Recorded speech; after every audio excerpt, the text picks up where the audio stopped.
A gente vai receber aqui o Edgar Ferreira da Cruz, o doutor que é biomédico e PhD em Ciências da Saúde. Bem-vindo, tudo bom? Tudo bem. A gente já estava batendo um papo aqui, porque a gente vai falar dos mitos e verdades relacionados às questões dos exames de sangue. Então, quando a gente tem que ter algum preparo para algum tipo de exame de sangue, tem mitos e verdades super interessantes que eu acho que nosso intuito sempre, né, doutor, é fazer com que as pessoas tenham informação para não serem pegas de surpresa e que, ao mesmo tempo, também não acreditem em coisas que não vão fazer sentido, já que a gente vai desmistificar muitas delas, né? É verdade. Bem-vindo. Obrigado. Vamos começar, então, com mito e verdade na tela. Fiquem à vontade, façam perguntas, porque o assunto realmente é bem interessante. Olha lá. Mito ou verdade? O jejum total é obrigatório para todos os tipos de exame de sangue. Isso é mito ou é verdade, doutor? É mito, né? Exames que precisam, hoje em dia, de preparo com jejum, eles são solicitados em prescrição médica e existe, hoje em dia, uma preocupação com a flexibilização do jejum. Né? Até mesmo para alguns exames que tinham um jejum de 12 horas obrigatório, como era o caso do exame de colesterol total, frações e triglicéridos, hoje em dia ele já não é mais obrigatório. Né? Muitos estudos têm mostrado que esses exames, quando coletados no período de jejum ou em um período aleatório, eles não dão diferença entre eles. Algumas exceções, é claro que elas existem, né? No caso do paciente que ele tem já um colesterol muito alto, com triglicéridos acima de 440, aí é necessário jejum. Caso contrário, já é feito sem a necessidade do jejum obrigatório. Inclusive, na Dinamarca, já se faz a coleta de colesterol em tempo aleatório desde 2009. Eles estão encontrando resultados muito bons. Ou seja, se fez uma refeição ali há pouco tempo, ou se tem 4, 5 horas, não interfere. Não interfere. Mas agora uma pergunta, até para que a gente entenda, por que é solicitado o jejum dos exames, então, que precisam do jejum? Alguns deles é para que a pessoa tenha... a ideia é sempre manter a condição fisiológica e de metabolismo o mais fidedigno possível e evitar que alguns excessos da dieta interfiram negativamente nesse resultado, indicando um resultado falso negativo. Né? Então, para isso que foi criado o jejum. Então, insulina, por exemplo, medir curva glicêmica, esse tipo de coisa é mais específico. Aí é mais específico. Parte hormonal, por exemplo? Parte hormonal geralmente não se pede, né, jejum, e a não ser que seja alguma coisa muito específica e o médico especifique isso em prescrição médica, não é necessário. Aí, muito bom. Vamos para o próximo mito ou verdade, daqui a pouquinho tem perguntinhas do público, olha lá na tela. É importante ter uma boa noite de sono no dia anterior ao exame, isso é mito ou é verdade? Isso é verdade. É verdade porque o sono, ele interfere, a qualidade do sono, ele favorece muita coisa no nosso organismo, né? No nosso metabolismo. Então, alguns exames como cortisol, prolactina, eles precisam de um bom repouso anterior. Senão pode dar, assim, um resultado diferente. Exatamente, pode dar um resultado diferente. E aí, assim, a gente sabe que resultado de exame, ele é um direcionador da conduta médica, né? Então, isso pode prejudicar se não for feito da forma correta. E de qualquer forma, doutor, por exemplo, a pessoa que está ali acostumada a fazer um check-up tem sempre resultados parecidos, né? Nos números ali, quando a gente vai fazer uma comparação. Tem muitos lugares e laboratórios que você vai mais de uma vez e eles já te mostram os anteriores, né? Você está sempre dentro de uma média. Quando a pessoa acaba recebendo um resultado que essa média está muito diferente, você acha que hoje há uma necessidade de repetir, pensando nessa questão que você colocou agora, que pode ter sido uma noite mal dormida, alguma coisa que aconteceu na semana anterior que possa ter feito diferença? É indicado. Quando você tem um resultado muito discrepante do seu anterior, sem sintomas muito claros, o ideal é repetir o exame, para ter certeza que pode ter sido algum interferente, né, e não uma condição abrupta de doença. Interessante. O doutor estava comentando que vocês estão à frente de estudos ali na questão das vacinas, enfim, isso é um outro assunto, mas agora me veio à cabeça como a gente está ali no processo de vacinação, inclusive hoje foi o meu, né? Estou feliz que recebi minha primeira dose. A minha pergunta é a seguinte: pós-vacinação, vocês têm notado algumas mudanças, por exemplo, em alguns exames específicos? Ou não? Isso não é uma coisa que entrou ainda ou que, enfim, não tem resultados suficientes para que a gente possa dizer? Ainda não temos resultado suficiente para dizer o que muda no perfil, né, sanguíneo, metabólico dos voluntários, dos indivíduos vacinados, né? Ainda são inconclusivos. São inconclusivos. Eu ouvi dizer, tá? Então, estou colocando aqui como uma pessoa que, enfim, entrevista tal, e não pensando na vacina, mas um pós-Covid. Então, quem teve Covid pode ter um cortisol alterado por alguns meses. Isso enfim, doutor, eu ouvi, então, colocando aqui, vocês já têm uma ideia se isso pode acontecer ou também não? A resposta vacinal ela é diferente para muitas pessoas, tá, né? Dependendo do tipo de vacina que ela recebeu, porque cada tipo de vacina, ela é feita de substâncias diferentes, sim, né? Então, existem as respostas individuais, existem respostas alérgicas, né? E existem respostas fisiológicas frente à vacinação. tá. A gente precisa saber exatamente do que se trata e de como funciona cada organismo para saber separar o que são reações individuais ou se todos os indivíduos vacinados vão apresentar alguma alteração.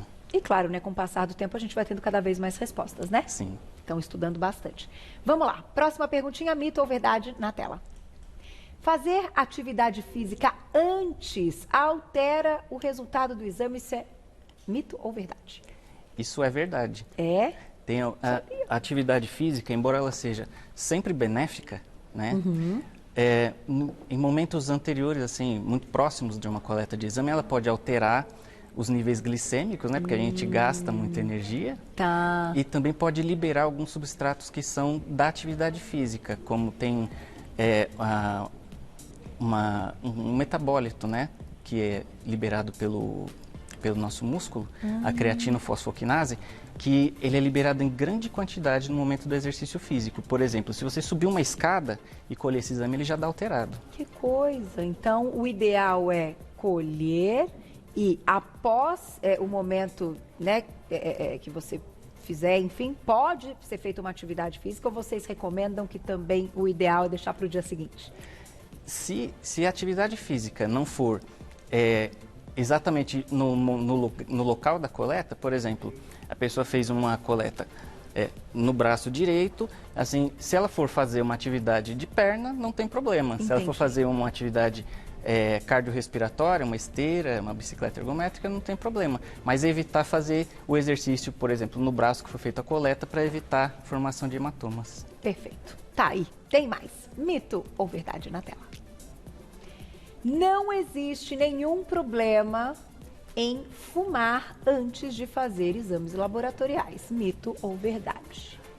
Isso é mito. É mito. É mito. Fumar, na verdade, é uma prática que é um hábito, né, que ele não é saudável, né, em nenhum momento. Uhum. Mas no momento anterior a uma coleta de exames, ele pode alterar, sim. Pode alterar coagulação, pode alterar a glicemia. Tá. Então, não é indicado mesmo fumar antes de fazer uma coleta de exame. Ok. Desculpa, Glaucia, mais uma? Glaucia aproveitou para perguntar. E a questão da bebida alcoólica? Alguns exames precisa ter um tempo sem, né, bebida alcoólica? Eu recomendaria que a bebida alcoólica, 72 horas antes de fazer uma coleta de exame, é interessante interromper, porque ela pode alterar algumas enzimas hepáticas, tá, né, que vão dar, se você tiver, a pessoa que faz o consumo regular de bebida alcoólica, tem esses indicadores alterados. Para que eles voltem ao normal e possa fazer uma coleta, é interessante essa pausa, tá, de no mínimo 72 horas, e ele também altera a glicemia. A glicemia também. A chance é bem maior, né? Tá aí. Vamos para o próximo mito ou verdade? Daqui a pouquinho tem perguntinhas do público. Aproveitem. fazer exame de sangue durante o período menstrual interfere nos resultados. É mito. Na verdade, na vigência de qualquer sintoma, o ideal é procurar a opinião médica, né? E fazer sim exames para esclarecer do que se trata, porque tem muitos sintomas que a gente chama de sintomas confundidores, que eles são comuns para muitas doenças, como dor de cabeça, febre. Essas coisas são sintomas confundidores. A gente não sabe exatamente o que está acontecendo ali. Então, fazer o exame pode ajudar a esclarecer. Perfeito. Daqui a pouquinho tem perguntinhas do público. Aproveitem para tirar dúvidas no @VocêBonitaTV. Próximo, mito ou verdade? É necessário ter uma dieta mais saudável na semana que a gente for, então, né, que a gente vai fazer o exame de sangue. É mito. Não muda nada, doutor? O pessoal quer dar aquela enganada, né? Não tem jeito. Não, na verdade, a gente recomenda que o exame seja feito na melhor condição do seu dia a dia, para refletir o seu metabolismo, como funciona o seu organismo num dia comum, né? Então, se você fizer uma dieta muito restritiva antes de fazer coleta, com certeza vai dar alteração. Ele não vai refletir o seu estado metabólico atual. Doutor, tem um exame que agora, deixa eu ver se eu me lembro, ele é um que reflete, então, o dia anterior, se a gente se alimentou com muito sódio, a ureia, pode ser? Com muito sódio? É alguma coisa assim? A gente tem alguns exames, sim. Que ele aumenta, enfim, se a gente tiver feito uma alimentação muito carregada em sal e tal. A hemoglobina glicada é um exame que serve para controle do diabetes. Então, ele mostra os hábitos anteriores de alimentação, né? O quanto oscilou essa glicemia nos últimos 3 meses. Tá. Então, tem muitos pacientes que fazem isso. Eles fazem uma dieta restritiva antes de colher esse exame.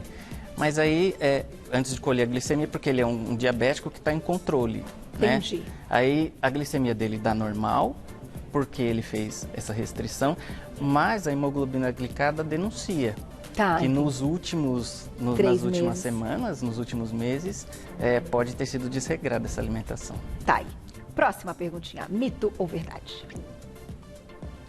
Durante o jejum para exame de sangue, peraí, chega um pouquinho mais pertinho, Pascoal, por favor. Aí sim, obrigada, querido. Durante o jejum para exame de sangue, é preciso evitar o consumo excessivo de água. Mito ou verdade? É verdade. É verdade, a água também pode atrapalhar. Pode atrapalhar principalmente se tiver para fazer um exame de coleta de urina. Porque um dos parâmetros avaliados na urina são o que a gente chama de elementos figurados. Né? Então, a urina muito diluída pelo consumo excessivo de água pode mascarar esse resultado. Entendi, tem que estar bem concentrada essa urina. Ela precisa mostrar exatamente o seu estado de hidratação normal. Para aqueles exames, doutor, que precisa, então, como você comentou, de um jejum um pouquinho mais prolongado, alguns específicos, não pode nem beber água? Ou um pouquinho de água, tudo bem? Um pouquinho de água, tudo bem. Não tem problema, né? Não tem problema. Tá aí. Tem mais, né? Olha lá, na tela. Mito ou verdade? É proibido ter relações sexuais nos dias que antecedem a coleta de sangue? Será? É mito. É mito? É mito. Para alguns exames laboratoriais, é recomendado sim a abstinência sexual. Mas são para exames muito específicos, como a coleta de PSA, o espermograma, a citologia oncótica feminina, alguns exames transvaginais, mas no caso específico de coleta de sangue, não é necessário. Certo, coleta de sangue normal, mas muitas vezes os casais estão rastreando ali se tem algum problema para engravidar e os maridos também precisam fazer o exame, né? Nesse sentido, né, doutor? Esses, sim, talvez precisem, então, de algumas regrinhas um pouco maiores. Vamos aproveitar para mostrar o que você trouxe para a gente hoje, testes rápidos, né? Isso, eu trouxe só para a gente exemplificar, mostrar para quem ainda não conhece, como funcionam alguns testes rápidos, né? Esse daqui é o teste rápido de HIV, né? Tá. Que ele é feito com uma micropunctura na pontinha do dedo, e aí você colhe esse exame, coloca naquele dispositivo pequenininho de plástico e ele mostra em 30 minutos a 1 hora ele mostra pra gente esse se ele aqui, é não positivo ou negativo. Exatamente. Deixa eu pegar aqui na minha mão para mostrar para vocês. Ó. Então tem, aqui seria uma lanceta, tá, né? Uma agulhinha. Uma agulhinha. Aí a gente faz... Pinga o sangue aqui. Pinga o sangue aí e aí ele vai fazendo uma leitura, uma corrida aqui por esse filtrozinho aqui. Entendi. E mostra se é positivo ou negativo. Olha que legal. É isso um teste de triagem rápido e elimina filas, né? Porque é um teste de triagem que ele, além de rápido, ele é mais barato do que outros testes mais específicos. E ele fica onde? Ele está onde para as pessoas poderem ter acesso? Pode comprar isso em farmácia. Farmácia mesmo. Em farmácia. Olha que fácil. É. Agora, esse outro que você trouxe, todo mundo quer conhecer também, que é um teste novo de Covid, que tem sido muito fiel, né, aos resultados. E é um teste rápido, que é esse aqui. Isso. O teste de Covid, quando ele foi lançado, a gente só fazia primeiro aquela técnica com PCR em tempo real, que fazia um swab de vias aéreas, que é doloroso, né? E tinha um teste bastante assim, lento, né, para sair um resultado. Então, hoje, a gente já tem disponível também em farmácia, só que com uma pequena diferença. A gente adquire ele na farmácia e faz uma coleta aqui com a saliva e encaminha, passa um motoboy, pega esse exame, leva para um laboratório e depois disponibiliza para você num site o resultado se é positivo ou negativo. Em quanto tempo, doutor? Em um dia. Tá. A vantagem... é que não vai colocar um negócio lá no nariz que Exatamente. parece que está entrando no cérebro. Vou falar a verdade, gente. Negócio você sabe, eu fiz algumas vezes, recentemente eu fiz de novo para poder fazer a cirurgia.